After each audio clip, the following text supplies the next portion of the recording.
Muy bien, sean ustedes bienvenidos y bienvenidas a este espacio de formación política en el que me he propuesto socializar algunos elementos o algunas coordenadas que sean de utilidad para la comprensión de la realidad política y que está dirigido a cualquier persona que pretenda o esté interesada en comprender mejor, con más detalle,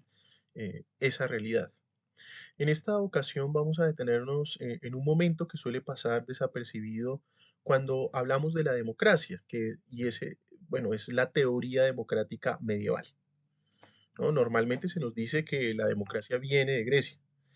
y después desaparece durante siglos y reaparece con las revoluciones modernas, con las revoluciones burguesas. Sin embargo, pues esa narración es demasiado simplista. Y bueno, aunque todo lo que yo pueda decir en este canal también pecará de mucho simplismo. En cualquier caso, el propósito es rescatar los elementos que esa tradición, la tradición de la teoría democrática medieval, hereda a la configuración paradigmática de la democracia moderna, que es la democracia actual. Entonces, para eso hay que volver un poco a los siglos, al periodo, ¿no?, que se extiende entre el siglo XI y el siglo XIV en la Europa medieval, especialmente alrededor de la recuperación del derecho romano, alrededor de las disputas entre el papado y el imperio, las escuelas jurídicas de Bolonia y obras paradigmáticas muy importantes y muy riquísimas como el Defensor Pacis de Marsilio de Padua, porque a partir de todo ello, pues comenzó a elaborarse, ¿no?, una pregunta decisiva para nuestra contemporaneidad actual. Perdón, digamos más bien como para nuestra comprensión actual de la democracia, la cual podría pues formularse preguntando, ¿no?, si el poder pertenece o no definitivamente al gobernante o conserva el pueblo, ¿no?, su titularidad originaria. Esta pregunta no es, desde luego, un asunto viejo ni puramente académico, porque sigue estando viva entre nosotros. Y está viva cuando discutimos si un gobierno representa realmente al pueblo, si la ciudadanía puede controlar a quienes mandan en su nombre, si la soberanía popular es o no es una fuerza efectiva o si es apenas una fórmula escrita en las constituciones. Entonces, es por eso que volver a la Edad Media, ¿no?, no significa retroceder, significa más bien reconocer una de las raíces históricas de la democracia moderna y entender mejor, pues, sus promesas, ¿no? Entender cuáles han sido sus límites y entender cuáles son las tradiciones sobre las cuales encuentra su fundamento, ¿no? Sobre las cuales o a partir de las cuales se encuentra los elementos que la configuran paradigmáticamente en nuestros días. Ahora bien, para comprender cómo se fue formulando la idea moderna de la democracia y sobre todo cómo se fue formulando la idea moderna de la soberanía popular, tenemos que pasar de la tradición clásica al mundo jurídico medieval, donde aparece ese desplazamiento, ¿no? Entonces, ese desplazamiento aparece sobre todo en la lectura que los juristas medievales hicieron del digesto, que es una de las partes fundamentales del Corpus Juris Civilis que Justiniano mandó a compilar en Constantinopla entre los años 529 y 534, y que fue redescubierto luego en la Europa occidental, especialmente en la Escuela Jurídica de Bolonia, en Italia, entre los siglos XI y el siglo XIII. Entonces, a partir de algunos pasajes atribuidos a Ulpiano y a Juliano, glosadores medievales, pues se comenzó a discutir un asunto decisivo, que es si el poder soberano pertenecía originariamente al pueblo o si por el contrario ese poder había sido transferido de manera definitiva al emperador. El pasaje de Ulpiano permitió sostener que cualquiera que fuese el detentor efectivo del poder soberano, o sea, cualquiera que fuese su fuente originaria, seguiría siendo el pueblo. Y esto abrió pues el camino a una distinción fundamental para toda la historia posterior del Estado democrático, que es la diferencia entre la titularidad del poder y el ejercicio del poder. Y bueno, ¿y por qué es tan importante esa diferencia? Yo diría que esa diferencia es importante porque nos permite decir que el pueblo puede o no ejercer directamente el gobierno y sin embargo puede perfectamente conservar la titularidad última de la soberanía. Entonces el pasaje de Juliano, por su parte, introdujo otro problema, que es si el pueblo crea el derecho no solo mediante el voto y la ley escrita, sino también mediante la costumbre. O sea, ya habían esas ideas en el universo medieval europeo eh, antes de que hubiéramos hablar de los actuales sistemas legislativos, incluso de los actuales sistemas electorales. Entonces, ahí surgió una disputa jurídica y política de enorme importancia para nosotros y nosotras, porque nos obliga a preguntar si puede la costumbre popular abolir una ley emanada del emperador o si tiene el derecho producido directamente por el pueblo más fuerza, igual fuerza o menos fuerza que el derecho imperial. Entonces, en el fondo, la discusión de la Edad Media giraba en torno a dos interpretaciones. O bien el pueblo había realizado una verdadera traslatio imperi, es decir, una transferencia definitiva de la autoridad y de la titularidad del poder y del ejercicio del poder al emperador, o sea, al gobernante, o bien solo había hecho una concessio imperi, o sea, una concesión temporal que podría ser revocable y estaría limitada a propósito de ese poder, de modo que la titularidad del poder soberano pues permanecería en el pueblo y el príncipe, el gobernante, el monarca pues solo ejercería ese poder como delegado. Eh, Entre los glosadores más conocidos que defendieron esta segunda tesis encontramos a Azzone de Bolonia, muy activo a comienzos del siglo XIII, para quien el pueblo pues jamás había abdicado totalmente de su poder, pues podía transferirlo y también revocarlo. Y a Ugolino, quien afirmó que el pueblo pues nunca entregó el poder al emperador de tal manera que no conservara algún vestigio de ese poder, por lo que el emperador actuaba en última instancia como un procurator, o sea, como un representante del pueblo y no como si él fuese el pueblo mismo. Entonces, aquí aparece una pieza fundamental de la tradición democrática en Occidente que incluso antes de las revoluciones modernas había comenzado a pensar jurídicamente la soberanía popular como una potencia que podía ser delegada, pero que no era necesariamente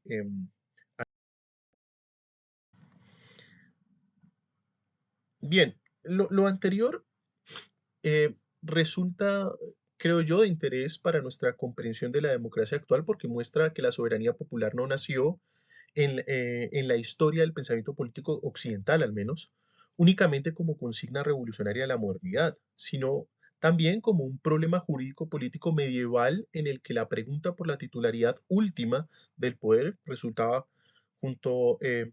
a la pregunta acerca de si el pueblo conserva o no la soberanía, aunque no la ejerza directamente, o si puede revocar o limitar a quienes gobiernan en su nombre. Es evidente que esa distinción entre la titularidad y el ejercicio del poder atraviesa todavía la vida política de nuestras democracias constitucionales, cuando una constitución afirma, por ejemplo, que la soberanía reside en el pueblo, pero al mismo tiempo organiza su ejercicio mediante representantes, magistraturas, parlamentos, cortes, gobiernos y procedimientos. Lo que está haciendo es actualizar la herencia de aquella vieja tensión medieval entre delegación y conservación del poder originario, que es el de la soberanía popular. Entonces, podríamos considerar que su alcance histórico es enorme porque permite pues sostener que ningún gobernante, partido, élite económica, corporación o tecnocracia puede apropiarse definitivamente del poder público en la medida en que éste solo se ejerce por autorización popular. Pero su límite, pues también es más que evidente, ¿no? Porque, y hay que decirlo, en la práctica esa titularidad popular puede quedar reducida a una ficción jurídica si el pueblo,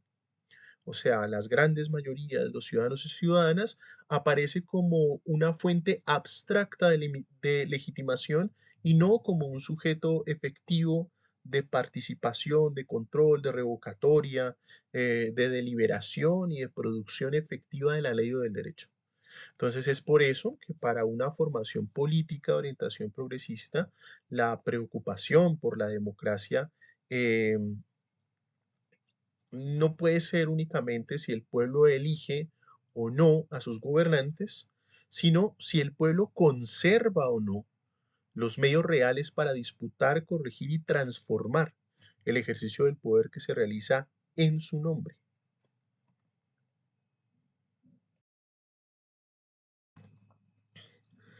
Eh,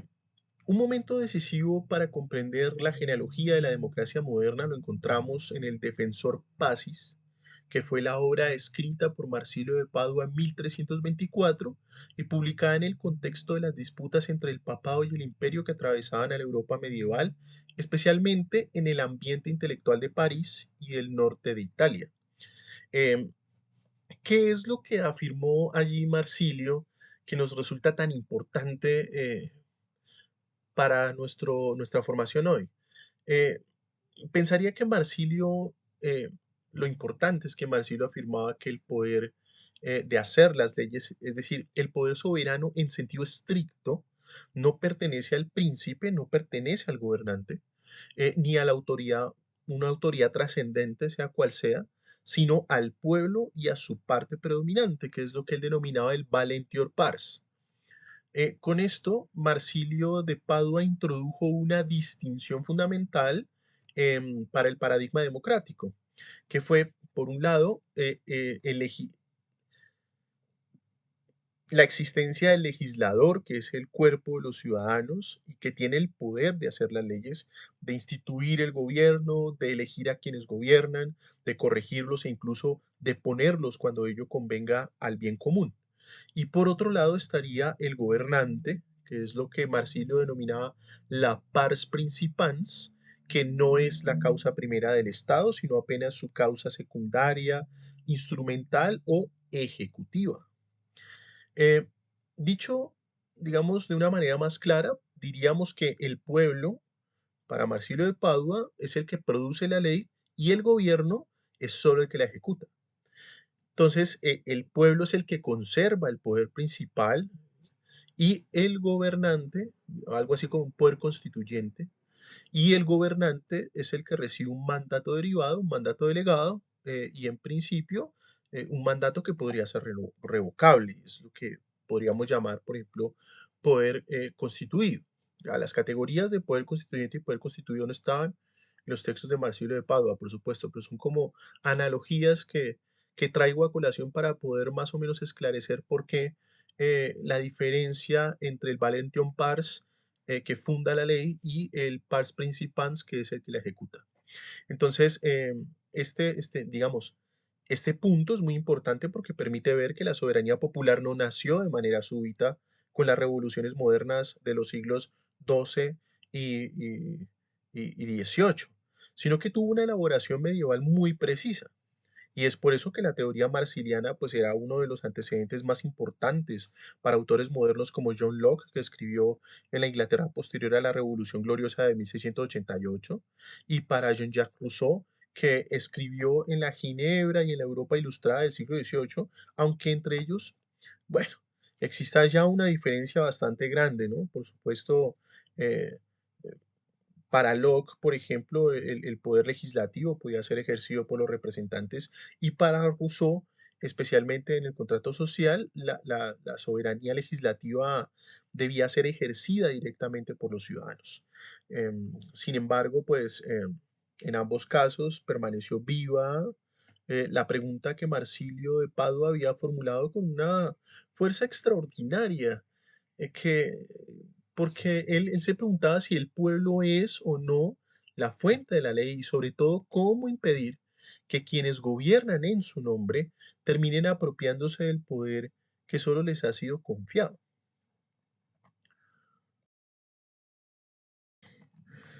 Lo que he indicado hasta este momento me parece que deja ver con nitidez que la obra de Marsilio de Padua pues sigue siendo muy importante para nuestra comprensión actual de la democracia en la medida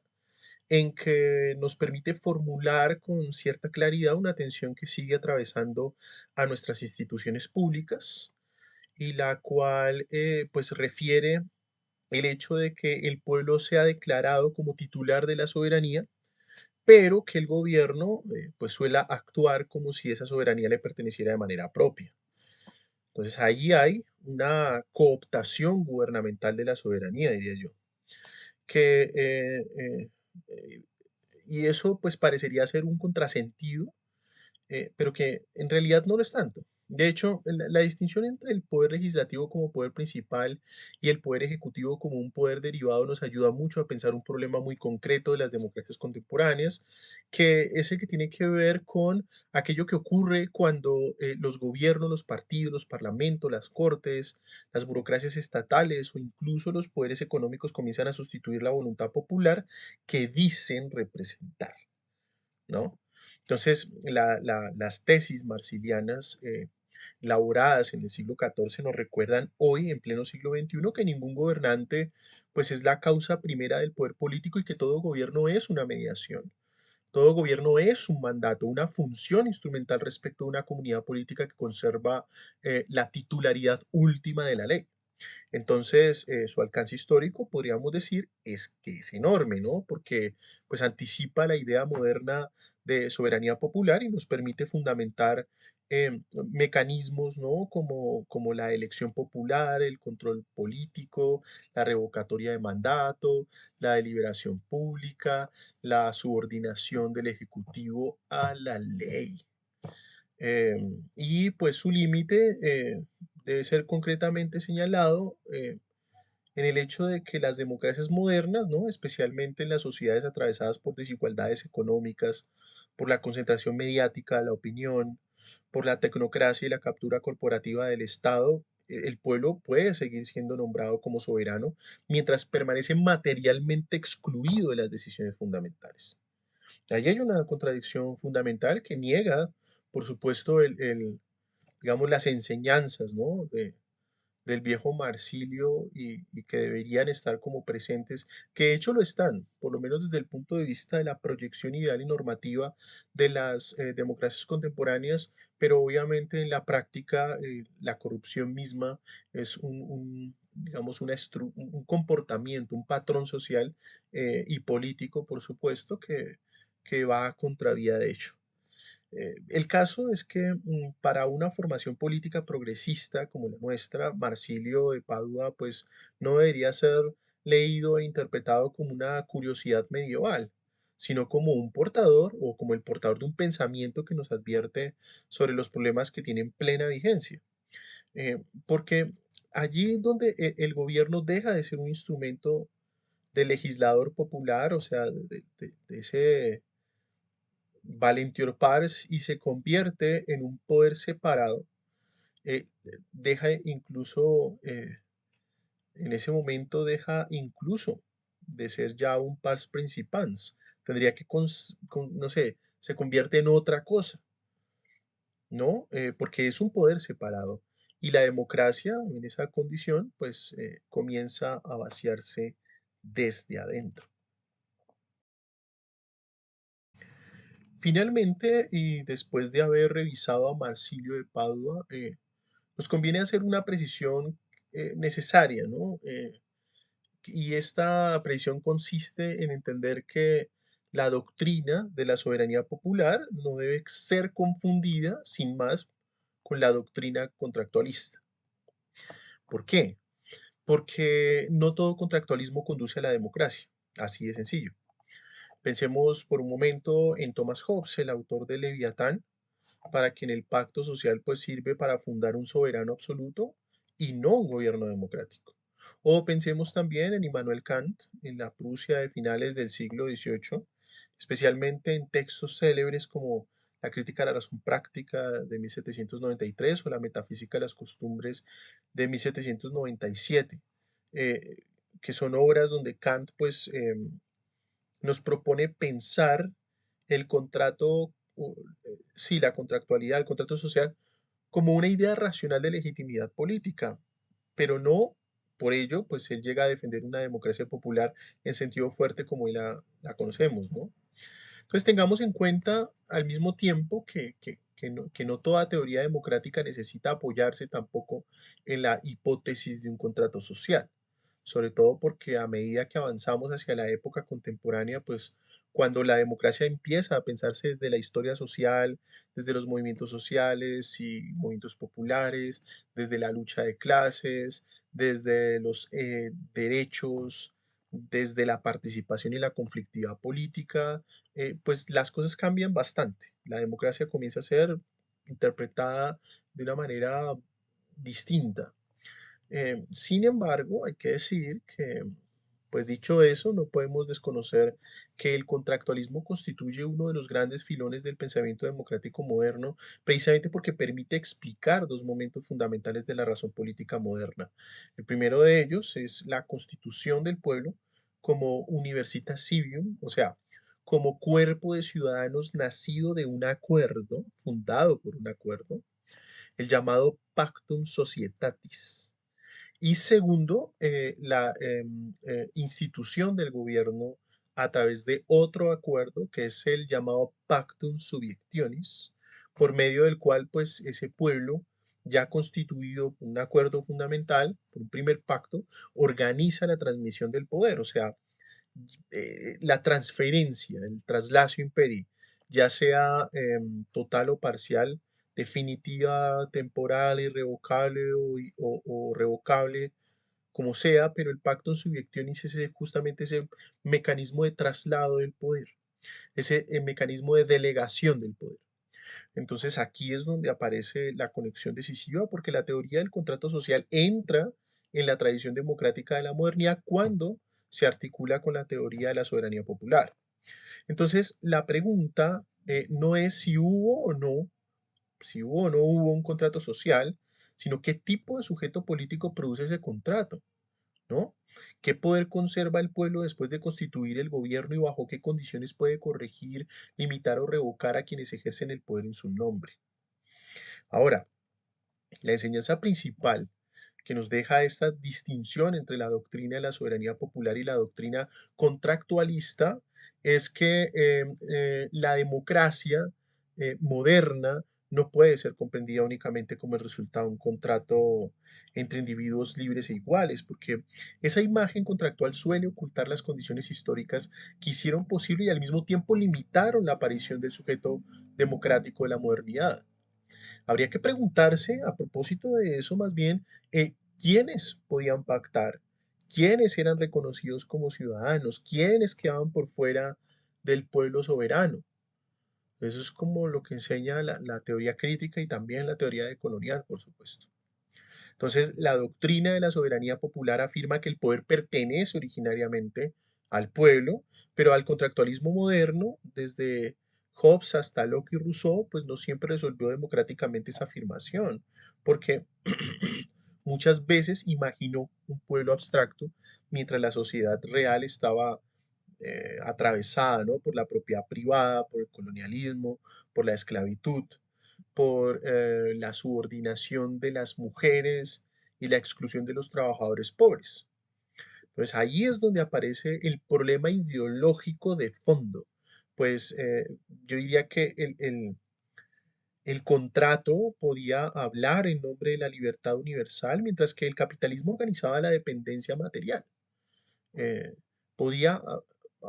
hablar en nombre del consentimiento, mientras el colonialismo negaba la humanidad política pues de pueblos enteros, o podía hablar en nombre del ciudadano mientras el patriarcado excluía a las mujeres de la deliberación pública.